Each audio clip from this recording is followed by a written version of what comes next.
Noite! Estamos entrando para mais uma live. Hoje vamos falar dos 4 passos para reabilitar uma dor cervical do seu aluno. Então, uma live que você não pode perder. A gente vai muito além da cervical.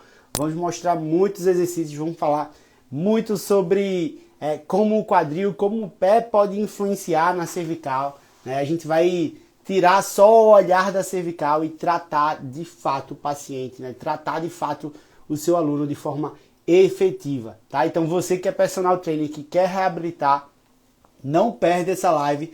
A gente vai entrar de cabeça aqui para entender melhor as relações da cervical e parar de ficar só, quando alguém chegar com dor na cervical, parar de ficar só olhando a cervical, parar só de olhar a cervical e olhar todo um contexto, olhar o corpo daquele aluno como um todo.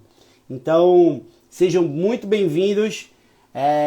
Vamos iniciando aqui mais uma live, como eu falei, vamos falar dos 4 passos para reabilitar uma dor cervical. Então, deixa eu só colocar aqui.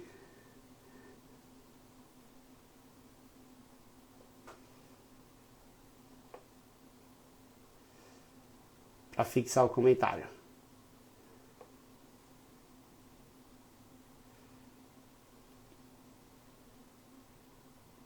Boa. Fixado. Sejam bem-vindos. Então, como eu falei, a gente vai tentar trazer uma visão global do corpo humano, tentar entender como um corpo humano funciona. E quando alguém chegar para você agora com uma dor cervical, você não vai mais ficar só atacando a cervical, só fazendo massagem e liberação na cervical e fazendo exercícios de mobilidade só para a cervical. Você vai de fato investigar a causa daquele problema. Você vai investigar alterações posturais, alterações do quadril, do próprio pé e como elas estão influenciando naquela dor cervical, o que ela está gerando de compensação para aquela cervical. Então sejam muito bem-vindos. E o que eu quero trazer muito aqui para vocês geralmente, uma estrutura que está dolorosa, uma estrutura que está apresentando dor, ela não é a causa do problema. E a gente tem que deixar isso muito claro. A gente tem que parar de toda vez que alguém chegar pra gente com uma dor, toda vez que alguém chegar pra gente, que o aluno chegar pra gente reclamando de uma disfunção, a gente tem que parar de olhar para o problema e buscar a causa daquilo. A gente tem que parar de olhar para a dor cervical, olhar para a cervical só não vai te levar a um resultado bom, a um resultado de uma referência em reabilitação.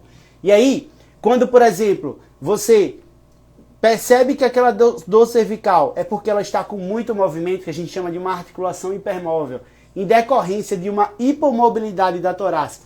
E você chega assim para o seu aluno e você diz, essa cervical você está apresentando essa dor porque a sua cervical está sobrecarregada. E essa sobrecarga, ela é decorrência da sua torácica, da sua coluna, que não está movendo muito bem. Então agora a gente vai passar exercícios para mobilizar, para melhorar essa mobilidade torácica. E a gente não vai tocar nessa cervical, porque ela não tem problema nenhum. Ela só está compensando um movimento que a torácica não está fazendo. E aí, para pensar agora como um aluno vai te ver, vai olhar para esse personal, o que ele vai pensar? Caramba, eu cheguei com uma dor cervical e ele percebeu que na verdade o problema era a minha torácica. Imagina qual percentual hoje dos profissionais que conseguem ter essa visão, qual o percentual hoje dos profissionais, dos personal trainers, que conseguem ter essa visão global do corpo humano e olhar para uma estrutura, olhar para uma estrutura que está dolorosa e não ver o problema nela, e buscar de fato a origem daquela disfunção, buscar a causa que está gerando aquela dor. Olha o respeito, olha a autoridade que você passa para um aluno, olha a autoridade que você passa para um paciente quando você dá um diagnóstico desse, até porque se ele fosse para outros profissionais, qualquer outro profissional iria colocar ventosa, iria fazer um tratamento direto na cervical. E você não vai mexer naquela cervical, porque ela não é o problema. Claro que em alguns momentos, não necessariamente esse sempre é a causa da disfunção, uma hipomobilidade torácica, e com uma avaliação rigorosa a gente consegue chegar a isso. E aí eu vou tentar trazer isso aqui para vocês. A gente vai falar de várias vários entendimentos e várias disfunções que podem gerar uma dor cervical, tá? E no final, então quem ficar até comigo aí no final vai saber os 4 passos para reabilitar a dor cervical. Então a gente vai entregar um passo a passo de como você pode avaliar e chegar a reabilitar uma dor cervical de forma definitiva, tá? Antes, eu queria trazer para vocês que, mais uma vez, que a cervical, ela não necessariamente só tem relação, né? Quando ela gera dor, o problema não necessariamente está só na cervical.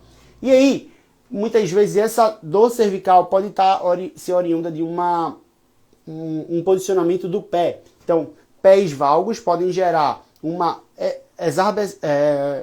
aumento da lordose lombar, uma hipercifose e uma compensação cervical. E aí, se você consegue entender todo o contexto, toda a estrutura daquele corpo, você consegue ter resultados muito mais rápidos. Você consegue atacar, de fato, a origem daquela disfunção. E aí, muitas vezes a gente vai se perguntar, Igor, como é que eu vou saber se eu vou atacar o pé, como eu vou atacar a cervical, o que é que eu vou precisar corrigir? E aí, você ficando aqui na live comigo, eu vou te mostrar tudo isso, como a gente pode fazer essa avaliação, como é que a gente pode fazer pensar nesse entendimento, né?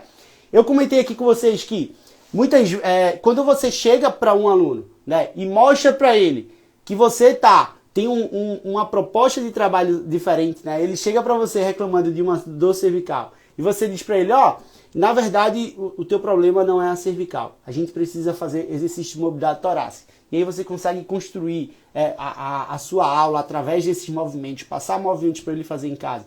E ele percebe essa autoridade, esse entendimento diferente que você tem, ele vai começar a passar isso à frente.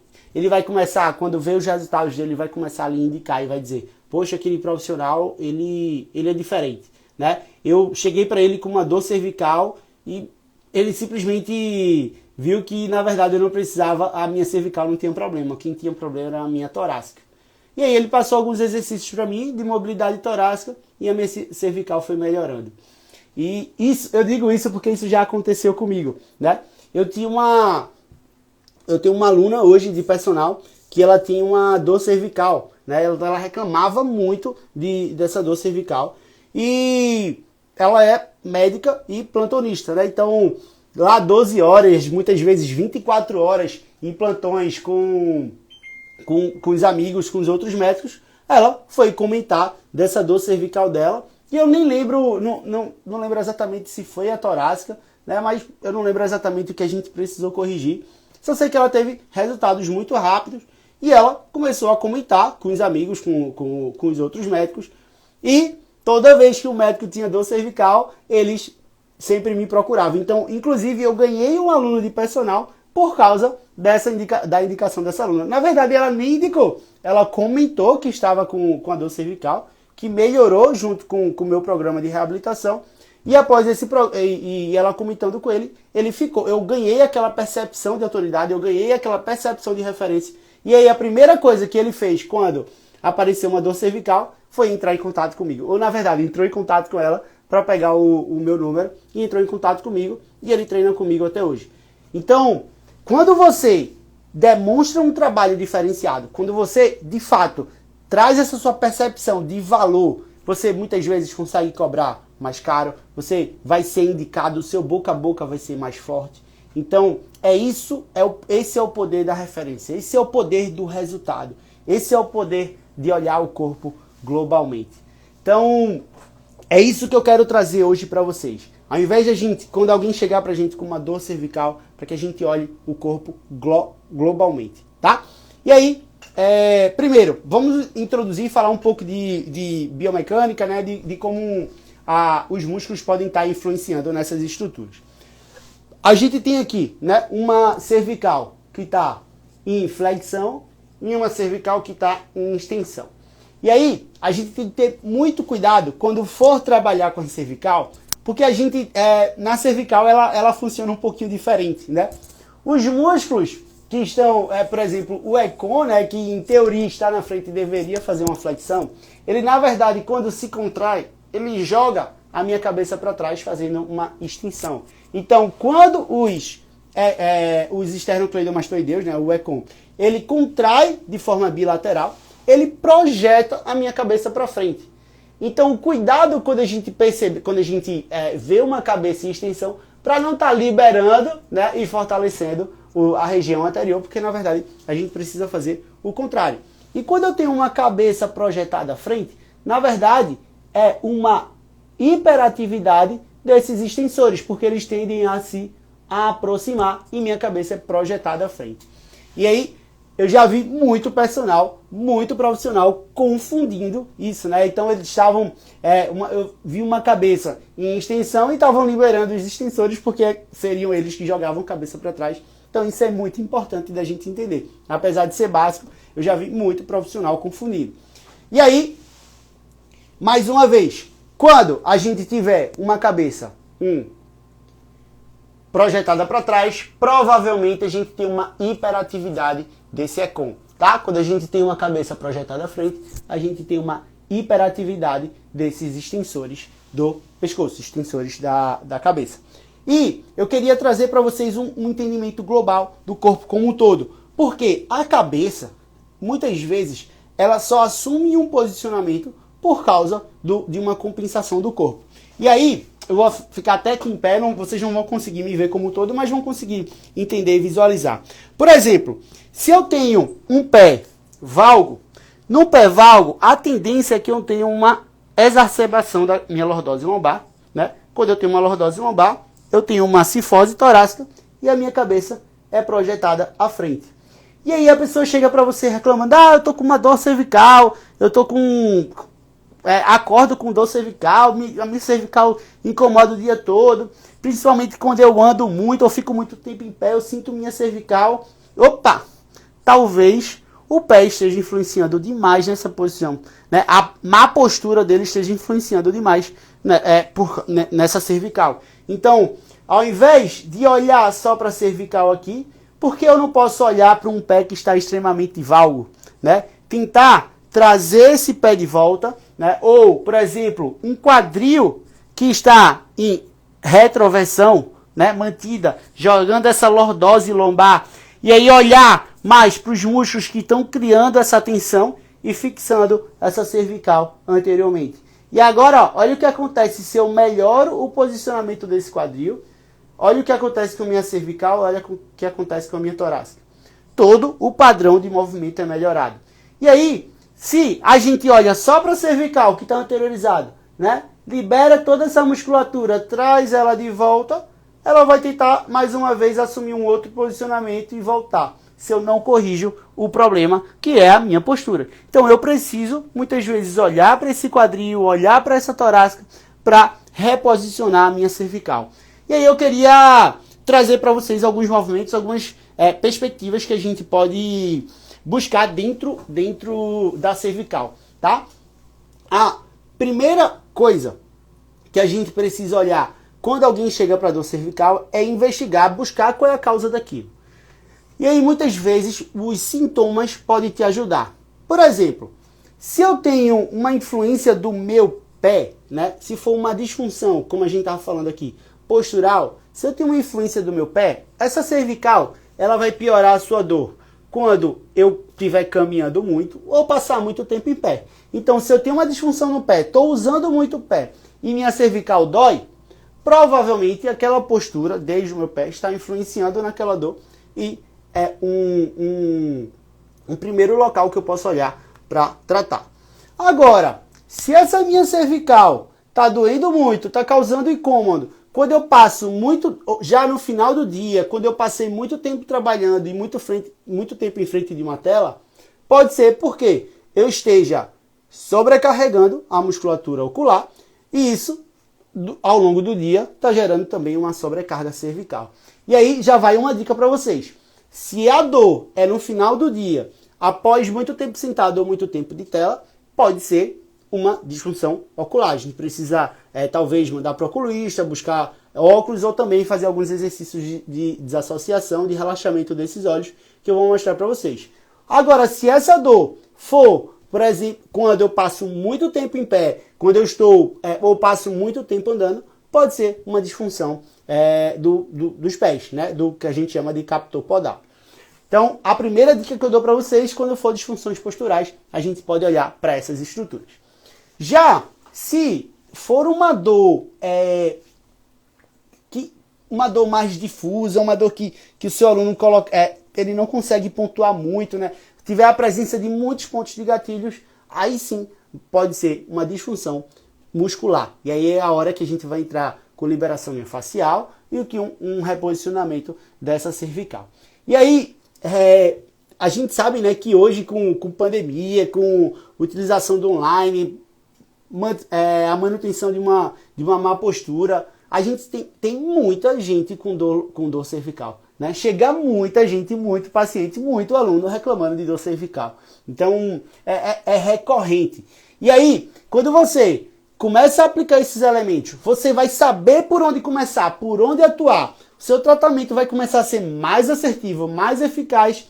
Você aumenta a probabilidade de ser indicado por aquele aluno, né? Porque se seus resultados começam a aparecer, né? Começam a aparecer de maneira muito mais rápida, você com essa visão globalizada do corpo humano, seus resultados vão chegar muito mais rápido. Agora, não adianta você apresentar um resultado que, eu liberei, fiz aqui, aí passa 1, 2, 3 semanas, 4 semanas, o resultado não aparece, um mês, o aluno... E aí você, não, é porque você está passando muito tempo no computador, se você entrega o resultado que todo mundo entrega, você não vai ser percebido como autoridade, você não vai ser percebido como um personal, um profissional diferente. E aí, a referência não vem. Você não vai conseguir aumentar o valor da sua hora-aula, as indicações, o boca a boca já não vão ser tão fortes. Então, se você quer ser referência, se você quer ser um bom profissional, ter muitas vezes um bom faturamento, ganhar talvez 10 mil por mês, você precisa apresentar resultados extraordinários. Você precisa apresentar resultados de verdade e rápidos. E você só vai conseguir isso se você sair da caixinha. Se você sair da caixinha de alguém chegar para mim com dor cervical, eu vou atacar a cervical.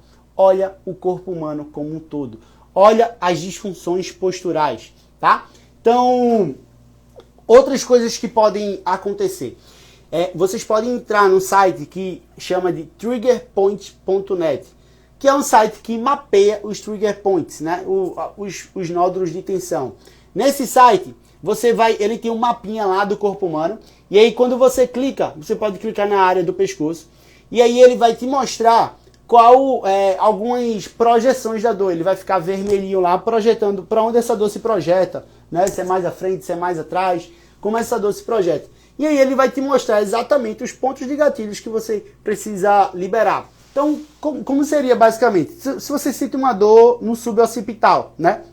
E aí ele vai mostrar uma bolinha vermelha lá a nível do suboccipital. E aí ele vai te mostrar as relações que talvez sejam longuíssimo, alguns músculos, então ele vai deixar essa área aqui mais vermelha e algum xizinho onde seriam os pontos de gatilhos que você deveria liberar. E uma coisa que eu queria mostrar, e como é que eu posso liberar ponto gatilho, né? Ponto de gatilho, existe uma tradição de liberar ele com muita carga, com muita dor. E aí, eu não concordo muito com isso e eu vou explicar por quê. O que é um ponto gatilho? Ponto gatilho é quando um músculo ou uma estrutura, na verdade um músculo, né, está muito sobrecarregado. Ele está recebendo muita informação do sistema nervoso central para tentar regular de alguma forma a postura, regular aquela estrutura. E aí ele começa a mandar, o sistema nervoso central começa a mandar muita informação e essa informação começa a entrar desordenada. Por essa informação entrar desordenada, eu tenho tecidos e músculos que começam a contrair desordenadamente e isso acaba criando quase que um nódulo, né? De fato é um nódulo mesmo, lá dentro do sarcômero. E aí esse nódulo, ele fica inflamado, ele acumula líquidos e gera dor. Ele muitas vezes gera dor difusa, gera dor em uma outra estrutura. Muita gente aplica uma carga excessiva sobre esse nódulo para poder liberar ele. Porém, pensa comigo, se aquele nódulo está sendo formado por uma informação excessiva do sistema nervoso central e está gerando uma hiperatividade nele, ele está se tensionando, faz mais sentido eu aplicar muita carga ou uma carga menor, para dizer que ele pode relaxar, para dizer que ele pode regular.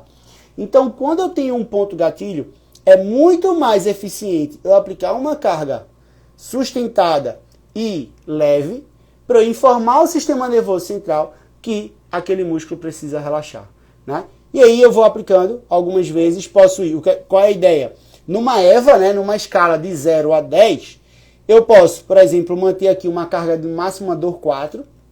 Quando o paciente disser para mim, ó, melhorou, eu aperto um pouco mais, vou até numa dor 4, no máximo 5, e ele vai me dizer, relaxou, e eu aperto um pouco mais. Eu geralmente vou em 3, 4 níveis naquele ponto de gatilho e já obtenho o resultado, eu já consigo liberar aquela estrutura de forma eficiente.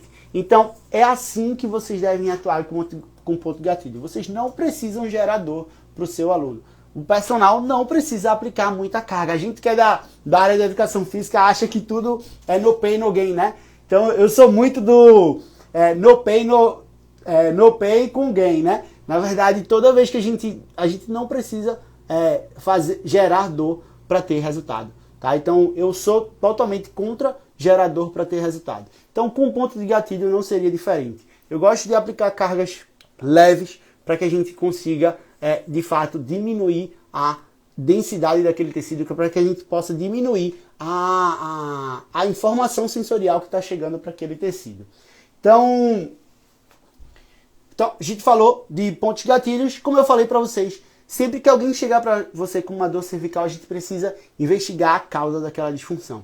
E aí, dei algumas dicas de se aquela disfunção pode ser visceral, ou muitas vezes se aquela disfunção pode ser de uma má postura. E aí, quando é uma disfunção postural, ela pode ser também oriunda tanto do pé, né? Oriunda de uma disfunção ocular e também oriunda de uma disfunção dentoclusal.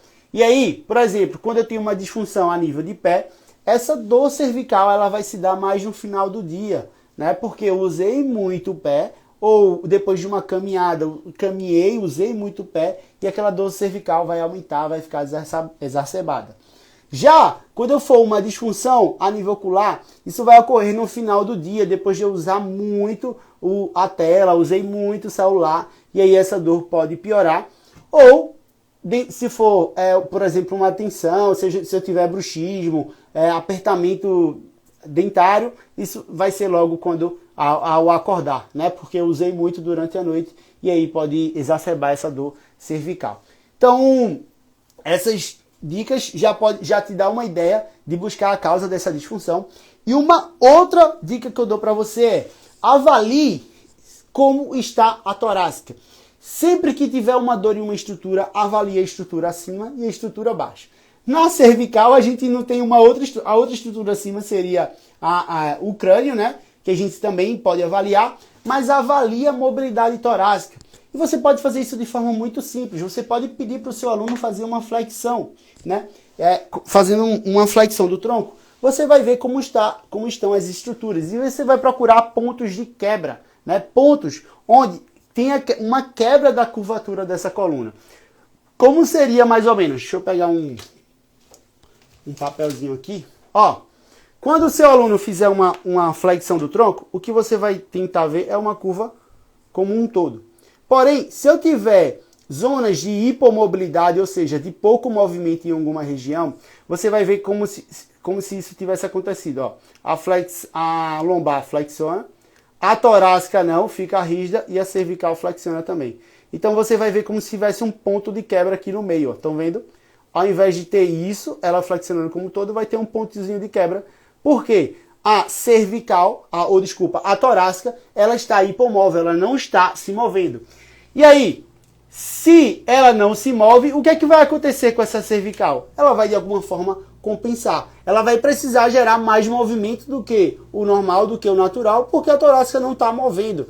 E se você agora começa a aplicar mobilidade para essa região torácica, né, se você começa a atacar essa região torácica, você começa a melhorar o movimento dela e a fazer a cervical parar de compensar.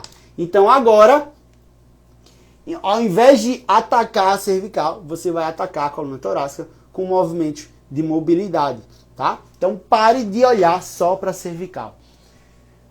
E uma outra coisa, Quando a cervical estiver anteriorizada, você deve aplicar exercícios para os extensores. Mas pensem na manutenção da postura e no controle disso. Não é só liberar isso aqui que vai voltar, né? A manutenção da postura é como se fosse um cabo de guerra. Eu tenho músculos puxando de um lado e músculos puxando de outro.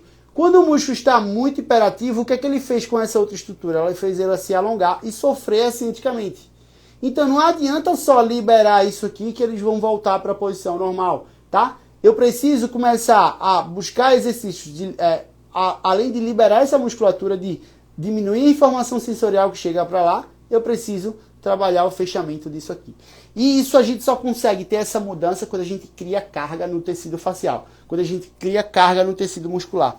Então, se eu tenho uma estrutura aqui, eu posso, uma cervical posterior, né? Se eu tenho uma cervical em extensão, eu posso liberar essa musculatura num pré-treino, mas eu começar a posicionar o meu aluno tanto na cervical, buscando um melhor controle, uma melhor consciência de movimento, e também movimentos que possam atuar e ativar essa musculatura anterior, tá? Então eu posso começar a aplicar carga, botar a própria minha mão para o meu aluno ter essa percepção, ou pedir para ele mesmo ativar. Então eu sempre peço isso para os meus alunos, né? O máximo de concentração, ativa essa musculatura, libera, cresce. Quando ele pede para crescer, ó, ele destrava essa musculatura, né? Ele destrava esse movimento e cria tensão à frente. Olha como melhora o posicionamento dessa cervical. E aí ele vai treinando, gerando tensão para os músculos que precisam de tensão e vão criando, diminuindo a carga dos músculos que estão sobrecarregados. E uma outra dica que eu queria trazer para vocês, para a gente finalizar a live não olhe para a cervical só dela se movimentando em relação ao corpo. Também tente movimentar o corpo em relação à cervical. Então, ao invés de a gente só pensar em exercícios que mexam a cervical, né? Porque eu não posso, por exemplo, pedir para o meu aluno olhar para o ponto fixo e pedir para ele fazer uma rotação do tronco. Ó, a minha cervical também está rodando. Se eu continuo olhando para frente, olha, me aproximo. Isso aqui, ó, é uma rotação para a esquerda. Isso aqui também é uma rotação cervical para a esquerda. Olha como o meu queixo se aproximou do meu ombro, sem eu precisar movimentar a cervical. Então, comece a não só gerar movimento para a cervical em relação ao corpo, mas movimente o corpo também em relação à sua cervical. Isso é importante, principalmente se for disfunções posturais, que o pé está influenciando, que o quadril está influenciando, tá? Então, exercícios que a gente possa, olhar para um ponto fixo, gerar movimentos no plano frontal, movimentos no plano transverso, onde eu posso manter a cervical mais estável, tá? Ou posso aqui também usar o meu braço para gerar movimento cervical, né? Toda vez que eu movo o meu braço, eu tenho movimentos na cervical. Então, se eu tenho uma cervical já posicionada mais anteriormente, né? É melhor, por exemplo, eu jogar um braço em extensão ou jogar o meu braço em flexão? Ó, o que é melhor? Talvez, né? E aí começa a pensar nesses movimentos, como eu posso contribuir e melhorar aquela cervical. Outra coisa que vocês podem olhar também é como está a minha postura. E aí, muitas vezes, eu com um quadril, o posicionamento do meu quadril pode estar gerando aquele posicionamento da cervical. Se eu tenho uma lordose acentuada, por que não liberar a musculatura que está acentuando essa lordose, melhorar o posicionamento desse quadril, para que essa cervical comece a respirar? Então pare de olhar só para a cervical quando alguém chegar com dor cervical. Olhe o corpo como um todo, olhe o contexto como um todo. E aí, para a gente finalizar, eu vou de fato dar os 4 passos que a gente pode utilizar para reabilitar a dor cervical. O primeiro desse passo é: busque a causa daquele problema, busque o que está gerando de fato aquela disfunção, aquela dor na cervical. O segundo, avalie a postura. Tente entender o que está gerando aquela disfunção. Como é que está o quadril? Como é que está o pé? Como é que está a torácica? O que é que ela está gerando na cervical? A cervical ela sempre vai tentar se adaptar de alguma forma. De alguma forma para as disfunções posturais da gente. E aí, trace um plano do que precisa ser liberado e de movimentos corretivos, do que precisa ser fortalecido. Então siga esses 4 passos. Pare de olhar só para a cervical, liberar e fazer movimentos para a cervical. Olhe o corpo como um todo. Olhe como o peitoral, como o posicionamento do ombro está influenciando, né? Se eu tenho uma retração escapular, olha como isso projeta a minha cervical à frente. Se eu tenho uma anteriorização do ombro, olha como isso projeta a minha cabeça, minha cervical posteriormente. Então, muitas vezes eu preciso traçar um plano de liberação de peitoral, liberação dessa cadeia anterior, para buscar um melhor posicionamento e um melhor posicionamento da cervical. E a mesma coisa na cervical, né? Olhar para o trapézio, olhar para esses adutores para reajustar a minha cervical. Ok? Então, a gente finaliza a nossa live por aqui. Um abraço a todos, uma boa noite, ela vai ficar gravada. Então, se você gostou, manda esse vídeo para algum amigo, para algum colega que vai se beneficiar do conteúdo, ou também poste aí nos seus stories e ajuda a compartilhar para essa informação chegar para mais pessoas. Valeu, gente, uma boa noite a todos. Tchau, tchau.